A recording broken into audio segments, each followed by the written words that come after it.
Travis and Lucrezia met in college. Their meeting was accidental, but fateful.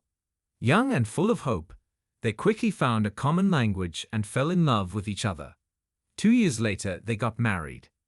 It seemed that only happiness awaited them ahead.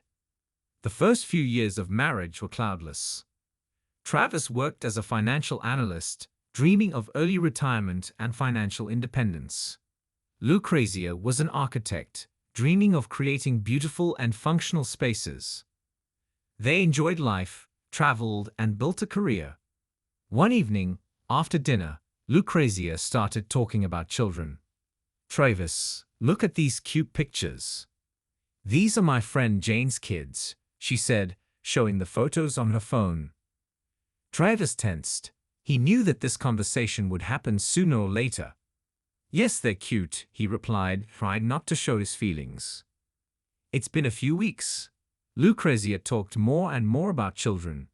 She started commenting on their nephews, joking about pregnancy, and even bought a book about the joys of fatherhood. One evening, Travis steeled himself. "Lucrezia, we need to talk," he said seriously. Lucrezia looked at him with interest. "Of course, about what? Do you really want children?" he asked bluntly. Lucrezia sighed and nodded. "Yes, Travis. Over the years, I've realized that I want a family." Travis felt his heart constrict. He loved Lucrezia, but his dreams were different. "I have always dreamed of financial freedom and early retirement. Children don't fit into my plans. I'm not ready to have children." "I'm sorry," he said quietly. Lucrezia thought about it. Tears began to form in her eyes. "But Travis, we could find a compromise. I'm sure you'll love our children if you give them a chance," she said hopefully. Travis shook his head. "Lucrezia, I don't want you to give up your dream for me. And I don't want to change my plans. This will lead to resentment and disappointment. Don't get me wrong," he replied. It's been a hard few months. Lucrezia tried to change his mind, but Travis remained adamant. He proposed a divorce to give Lucrezia a chance to find someone who would share her dreams. "I don't want a divorce, Travis," she cried. "I still love you." "I love you too, Lucrezia. But it's the only way for both of us to be happy in the future," he replied, holding her hand. The divorce was long and painful. Lucrezia did not want to give up and tried to delay the process. But in the end, they signed the documents and separated. Travis was going through a difficult time after the divorce. He sought solace in his work and hobbies. He spent his evenings reading books and at the gym. He tried to fix his life, but something was always wrong. He was missing someone special. One day, at a party with friends, he met an amazing girl, Fiona. She was a bright and cheerful woman with fiery red hair and sparkling green eyes. She was 31 and worked as an interior designer. Their conversations were light and pleasant. "I'm Fiona," she said, holding out her hand. "Travis, nice to meet you," he replied, smiling. They quickly found a common language. The evening flew by unnoticed. Fiona was not only beautiful, but also witty. Travis felt like he had found something special. Months have passed. Their relationship was getting stronger. They spent a lot of time together, traveled, and enjoyed every moment. Travis felt like he had finally found the one. Fiona was happy with him too. One evening, over dinner, Travis decided to talk about the future. "Fiona, I want to discuss something important," he said, holding her hand. "Of course, Travis. What happened?" "What is it?" she asked, frowning slightly. "I want you to know that I am serious about our relationship. You are very important to me," he began. Fiona smiled and squeezed his hand gently. "I also feel that our relationship is special. I'm happy with you, Travis," she replied. Travis felt relieved. He knew that he had found his love. Their relationship continued to develop. They made plans for the future, discussed common dreams and goals. After a while, Travis found out that Lucrezia, his ex-wife, was also trying to fix her life. She gave birth to a son, but the child's father was not involved in their lives. Despite all her attempts, Lucrezia could not find someone who would stay with her for a long time. One morning, Travis received an unexpected message from Lucrezia. She wanted to meet and talk. Travis was surprised, but decided to discuss it with Fiona. "Fiona, Lucrezia wrote to me. She wants to meet," he said, showing her the phone. Fiona looked at the screen carefully. "I think it might be a good idea. Perhaps this will help close old wounds and start over from scratch," she suggested. Travis nodded. He decided to agree to the meeting, hoping that it would help to end the past and move on. They agreed to meet at a cozy cafe on the corner of the street, where they once spent a lot of time together. Travis came to the cafe a little earlier. He took a table by the window and ordered coffee. His thoughts were preoccupied with the upcoming meeting. It had been many years since they had seen Lucrezia. He didn't know what to expect. A few minutes later, Lucrezia entered the cafe. She looked a little tired, but still beautiful. They exchanged uncertain smiles and hugged. "Travis," she said softly, sitting down across from him. "Hi, Lucrezia. How are you?" "What is it?" he asked, trying to hide his anxiety. "It's okay. Thank you for agreeing to meet," she replied, nervously straightening her hair. Travis nodded and took a sip of coffee. "Of course. What did you want to talk about?" he asked bluntly. Lucrezia sighed and looked into his eyes. "I have a son," she began.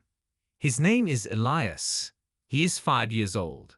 His father is not involved in our lives," she continued. Travis listened attentively, without interrupting. "I understand that you have your own life, and I don't want to interfere," she continued. "But I was wondering if you could be a part of Elias's life. He needs a male role model." Travis was surprised. He had expected anything but this.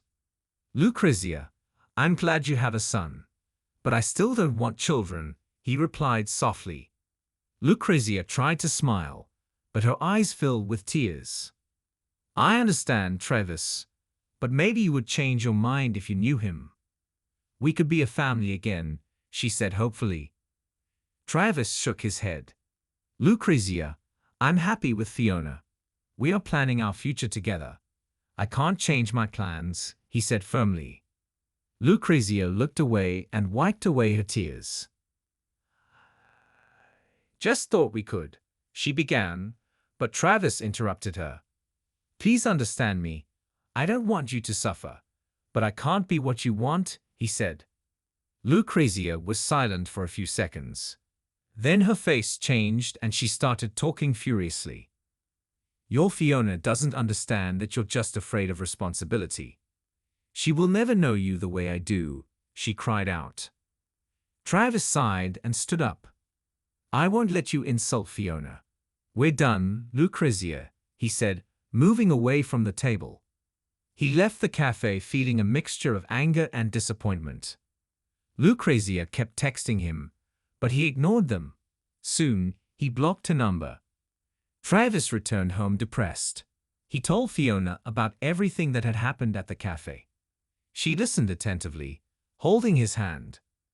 "Did she ask you to become a part of her son's life?" Fiona was surprised. "Yes, I didn't expect that," Travis replied, rubbing his temples. "You did the right thing by refusing. It's not your responsibility," she said confidently. Travis nodded. He knew Fiona was right. But that didn't ease his guilt. A few days later, Travis called his sister Savannah to share what had happened. She and her husband Sam have always been his support. "Savannah, I need to talk," he began on the phone. "Of course, Travis. What happened?" "What is it?" she asked, concern in her voice. Travis told about the meeting with Lucrezia and her request. "Did you refuse?" Savannah asked. "Yes, I don't want children, and I don't want to go back to Lucrezia," he confirmed. There was silence. Then Savannah sighed. Travis, do you really think you did the right thing? Maybe you should have given it a chance. What is it? She asked. Savannah, you know that I never wanted children. And now I'm happy with Fiona, he replied, feeling tense. Sam, who had been listening to the conversation, intervened. Travis, that would be the right thing to do. Maybe you'll change your mind about kids if you try, he said. Travis felt his anger rise. Sam, I don't want to change my plans for something that I never wanted. It's not fair to Fiona, and to me, he said, trying to stay calm. Savannah tried to calm the situation down. Travis, we just want you to be happy. We think this could be a good solution, she said softly. Travis sighed. I understand your feelings, but I can't and I don't want to. Please understand me, he said. The conversation ended, but the sentiment remained. Travis felt misunderstood and alone. The next day, Savannah suddenly showed up at Fiona's house with 2 children. She looked determined. Savannah, what are you doing here? Fiona was surprised to see her on the threshold. We need to talk, Fiona. I'm not leaving until I talk to Travis, Savannah said. Fiona sighed and let her in. The children immediately started playing, and the women sat down at the table. Savannah, I understand that you're worried about Travis. But it's his decision, and it needs to be respected, Fiona began. I just want him to think about it again. This could be a chance for him and for Elias, Savannah insisted. Fiona looked at her sympathetically. Savannah, he's happy with me. And we don't want to change our lives, she said firmly. Savannah realized that her efforts were futile. She sighed and stood up. I just hope you don't regret your decision, she said, picking up the children and leaving.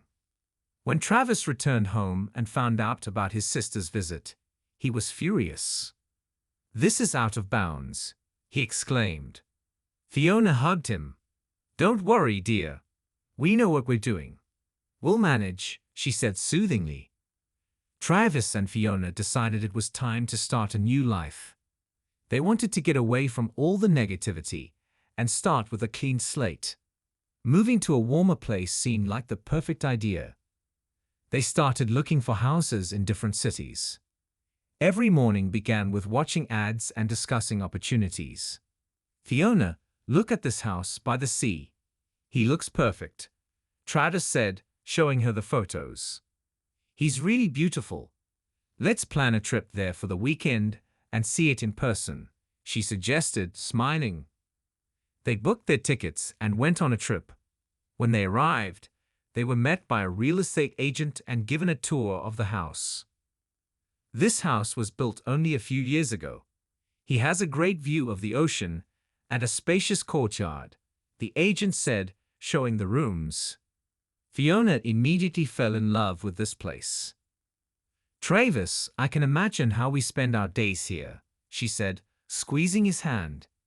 Me too, Fiona. It's the perfect place for us, he replied, smiling. After the tour, they decided that this was exactly what they needed. They proposed, and after a few weeks the house became theirs.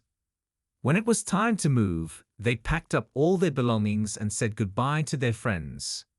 Savannah and Sam came to say goodbye, despite recent disagreements. I hope that everything will be fine with you, Savannah said, hugging her brother. Thank you, Savannah. We'll try, Travis replied, feeling both bitter and hopeful at the same time. The move went smoothly. The new house turned out to be exactly what they were looking for. Spacious, bright, and overlooking the ocean.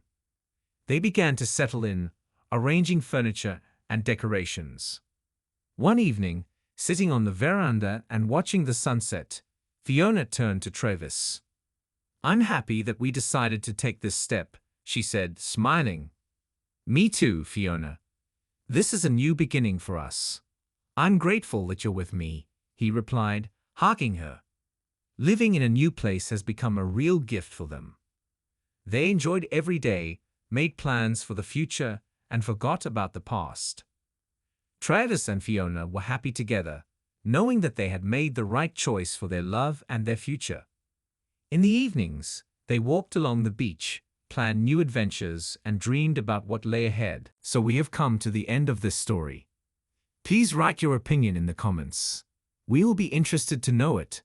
Also, don't forget to subscribe to our channel so that you don't miss new, even more exciting stories. We wish you good luck.